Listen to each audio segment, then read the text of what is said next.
Hey everybody, today is July 17th, 2024, and first feeding time video.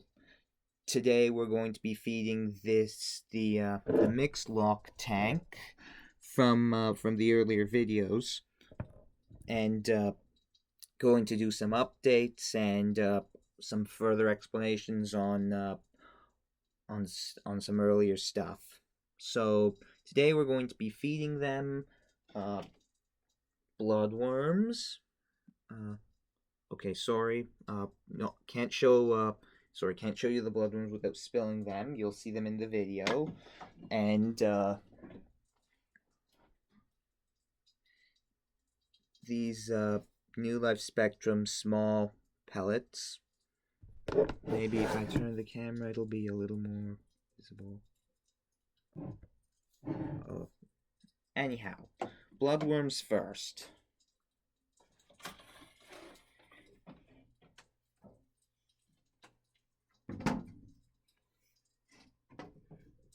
I'll just take off the lid to make things easy.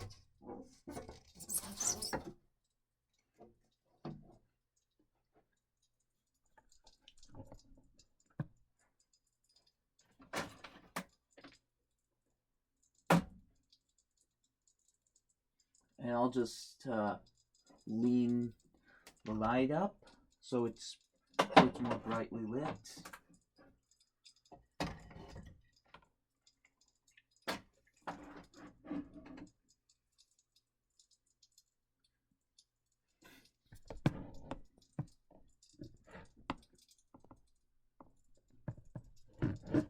Anyway, now I can explain how I got my name, how I gave my channel its name. I actually figured out how to train the coolie locks to come up into my hands to get some food, and they will do it even when there's not food, as you can see, because they know sooner or later that there is going to be food. The way I actually give them food is wait for a bunch of them to get in. In this case, there's okay, haven't got that full handful.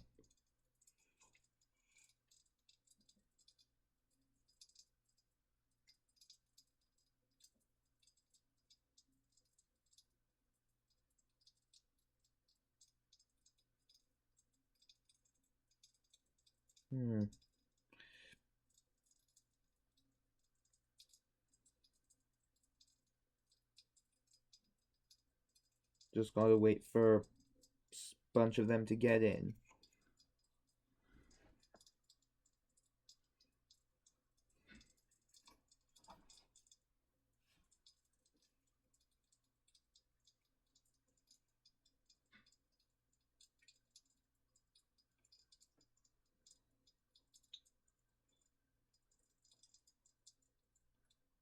Let's start off with these three. So I have to seal off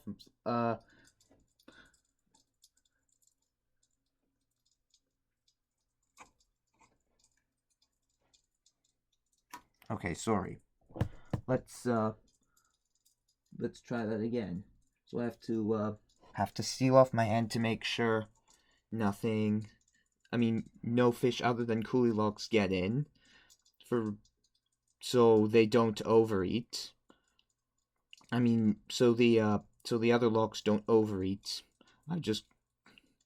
They eat faster than the coolie locks, so when I have a handful of coolie locks and a handful of other locks, the coolie locks are at a disadvantage. Anyway, let's start off with these two. I put in some bloodworms.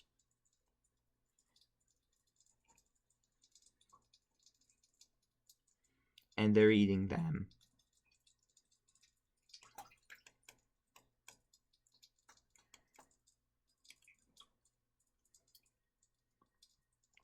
As for how I trained them to do this, if I remember right, it was, I think, May 2023, so slightly over a year ago.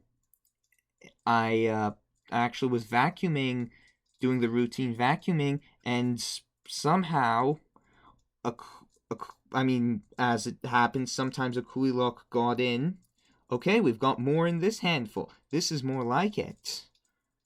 I can, I mean, they do like to crowd in a lot of the time.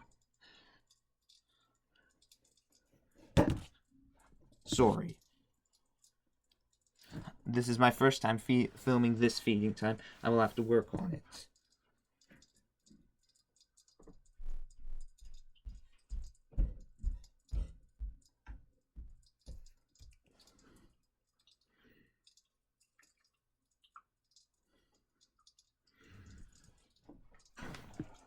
As you can see, there is it's pretty big amount of them in here, and they all get to eat the bloodworms at their own pace without worrying about the other locks overeating.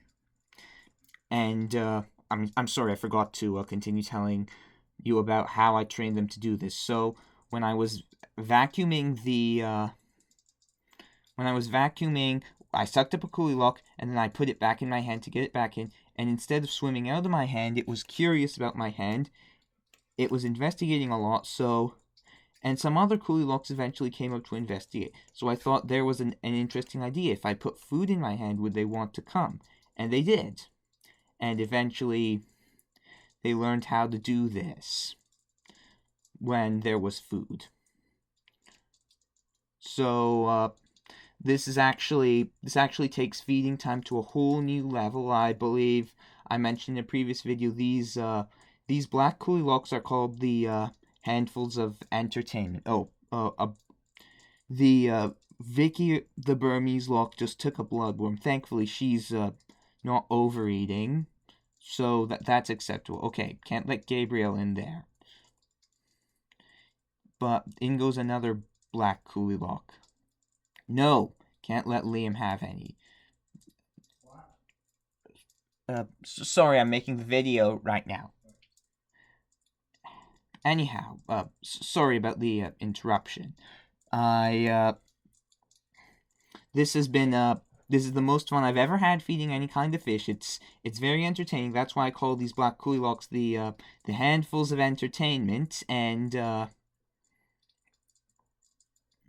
it's also my friend's favorite thing to do when they come over. They have a lot of fun feeding these coolie locks. The funny thing is, I've never actually heard of anyone else training coolie locks to do anything, let alone this. So I consider myself the original coolie lock trainer. Anyway, the coolie locks are starting to swim out. They're finishing more of the food. And once that's done, we can get to the next step.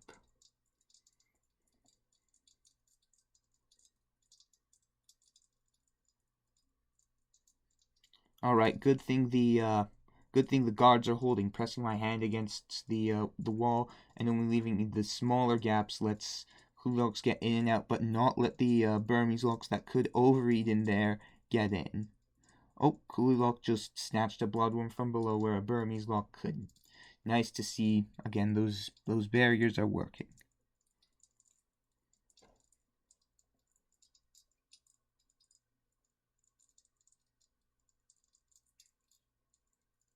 One bloodworm left. Okay, they've got it.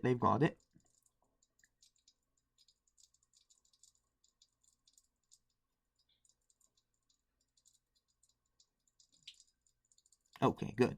Liam's dietitian's got that one.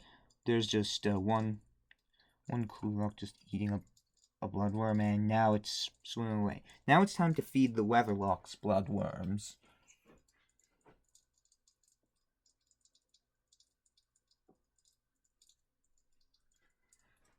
Now for the updates. This golden Weatherlock, my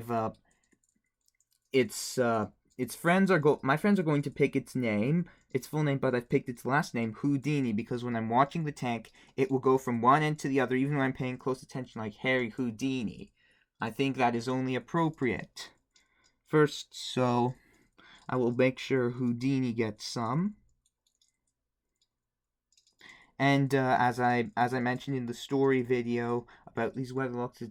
It's a very good thing they will take food directly, because when they were in their quarantine tank, they would not, and it was it was inconvenient to give them food directly, so it was a major pain to just dump the food in, because they were very bad at finding it for some reason, even if it was millimeters away from their nose. Looks like Houdini got one. Can't let no. No, can't let Liam have any. Gotta let Houdini get the rest.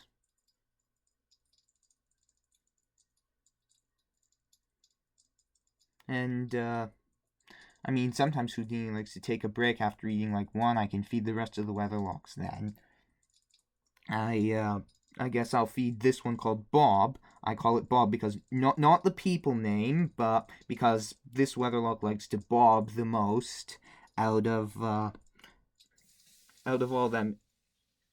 Bob likes to spend the most time just bobbing at the top, which weatherlocks sometimes do.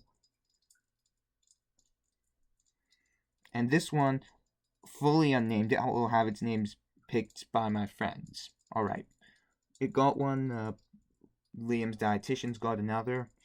All three of the weatherlocks could use some more, so I'll give them some more.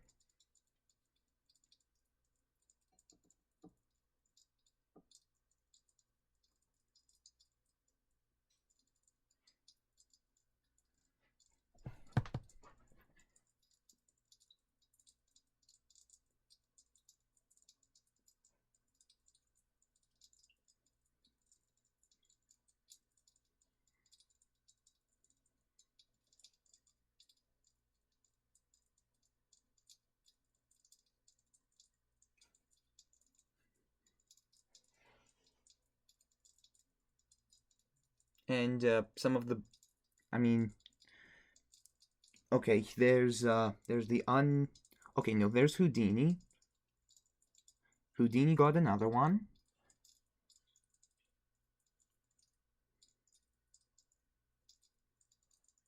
And I can give some of the weather, sorry, there's the unnamed weatherlock. And Liam's dietitians have done a good job taking the bloodworms it didn't. Some more for the unnamed weatherlock. It's a good thing they handle fast-paced hand feeding so well that where the food might have to be ran away from them, because if they didn't, they wouldn't be able to compete with the potentially overeating Burmese locks. I will feed them until their tummies are slightly round. So,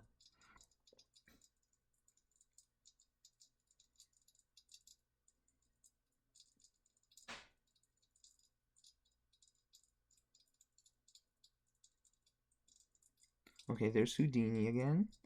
Houdini got another.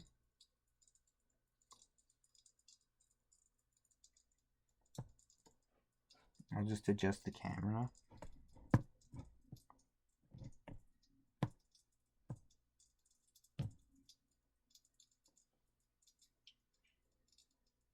Unnamed one. Anyway, some of the Burmese locks, the non-overeaters, can have bloodworms. Can have these bloodworms too. Okay, not Liam. As you can see, that's what I just did with him was one of the reasons he has his name. Like, I just picked him up, dropped him out of the water, and he has enough willpower to get over that and come right back. Anyway, so I can give the anti-sharer Burmese lock a bloodworm. Actually, I can give it a couple blood. I can give the anti-sharer a couple when it comes back up.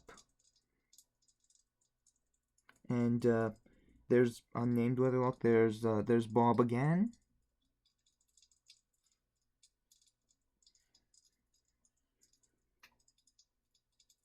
I can give Amber the Burmese lock a couple of bloodworms if she comes up. I can give her a bloodworm. I can give the unnamed weatherlock some more.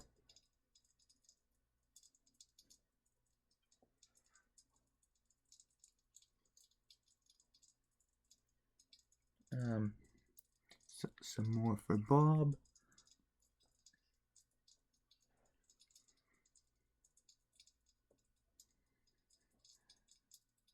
Just need to wait on Houdini.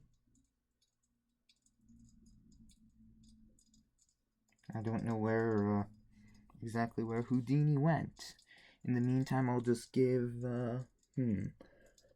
okay, I think Bob has had enough to eat. I think the unnamed could use one more. Just gave the unnamed one more.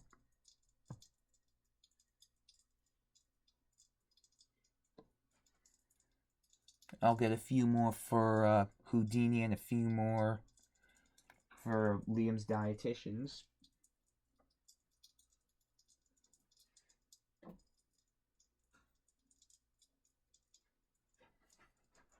So here are the bloodworms for Liam's dietitians. I can just drop them in because they eat them so fast. Liam and other overeating Burmese loch can't get to them, thankfully. Oh,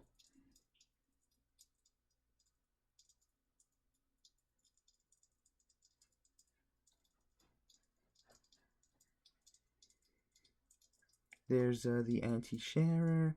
I will give it another bloodworm.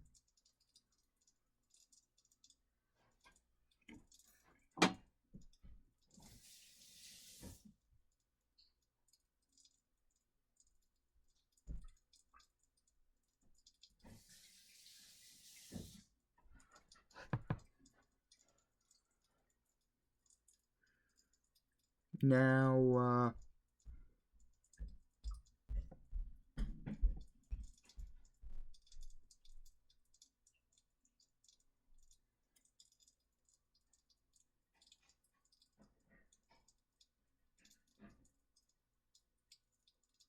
okay, no, he's not there.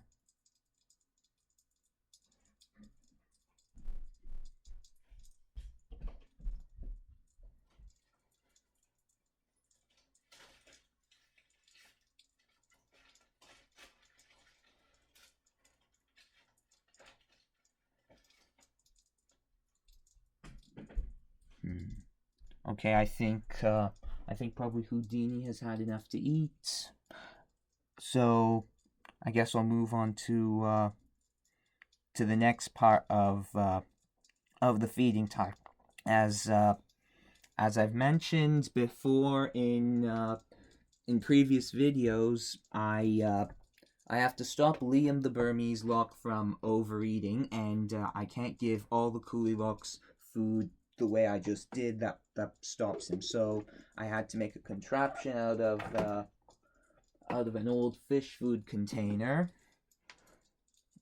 It's has a weight here to make it sink and siliconed on, and the lid's I'm sorry, a revolving lid with a hole siliconed in place, big enough for coolie lochs, but too small for Liam and other Burmese lochs. And now you can see how that works. I just fill it with water, put in the appropriate amount of small New Life Spectrum pellets, and put it in.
Hmm.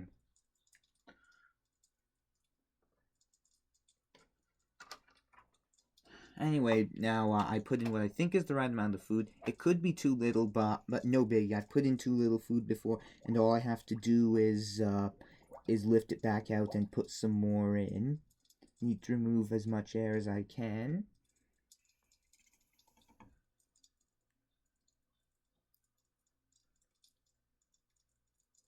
Screw on the lid.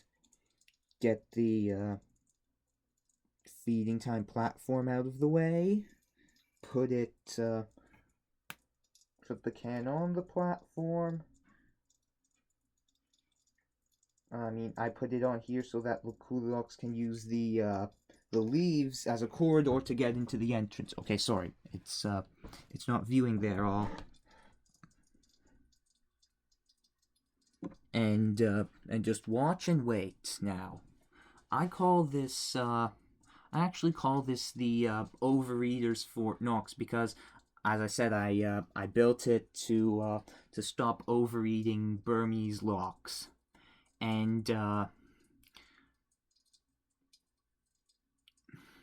speaking of the overeating Burmese lox, the main overeating Burmese lox, Liam, the Burmese lox, is not that fat anymore. He's I would say he's very close to back to normal. And the funny thing is, I actually had to hold him in my hand for or in a guppy breeder net for the last I think 8 to 10 feeding times because I was concerned he would overeat on the dropped food for the Roseline sharks, his dietitians, and not be able to lose the weight he needed to.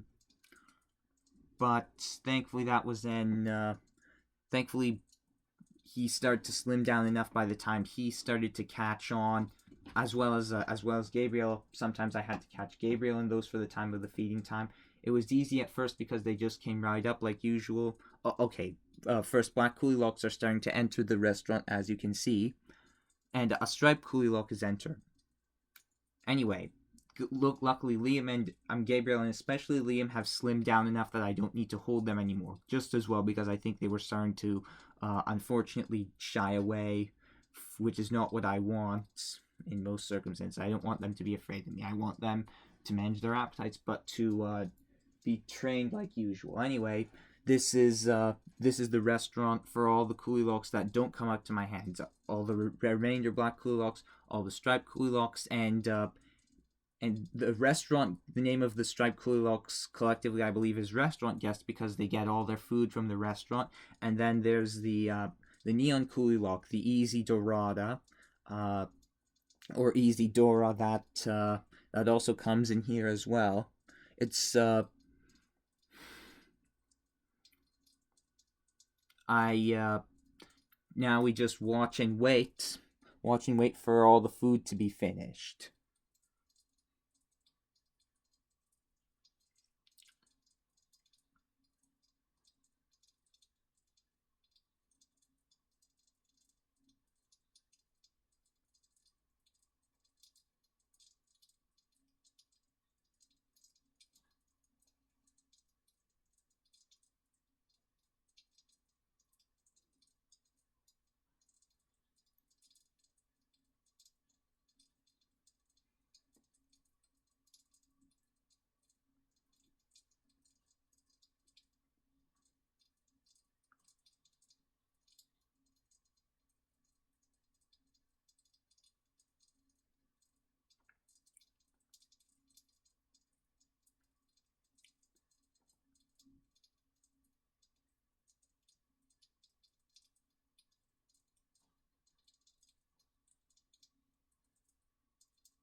I haven't had the time to show my friends this yet, but I told them about it. They were pretty excited and justifiably so. I can hardly wait to show it to them.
All right, there's you may have seen the very long squiggly. There's the Easy Dorada Neon Coolie Lock in there.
Hmm. All right, feeding time is winding to a close. I think all the coolie logs that needed to eat did eat, and that's I can tell when there's a lot less of the black ones in there, and when all the black ones in there are have appropriately round tummies. Anyway, looks like this time I'm contrary to my worries. I might have given him a little too much. But nothing to worry about. I can just feed that to the upstairs tanks, on which there will be updates. Anyway, the black coolie locks and a few of the striped, I mean, all the handfuls of entertainment, a few of the restaurant guests, and the Easy Dorada are capable of swimming out themselves. But most of the restaurant guests need to be emptied out uh, for them. So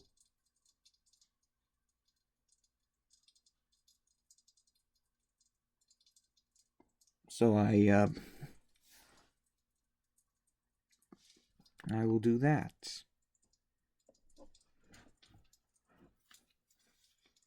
Normally I dump it. I mean, because there's no food left. In this case, I'm just going to let them swim out.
Okay, so sorry, Gabriel the Burmese lock got in here. I need to get him out to stop overeating.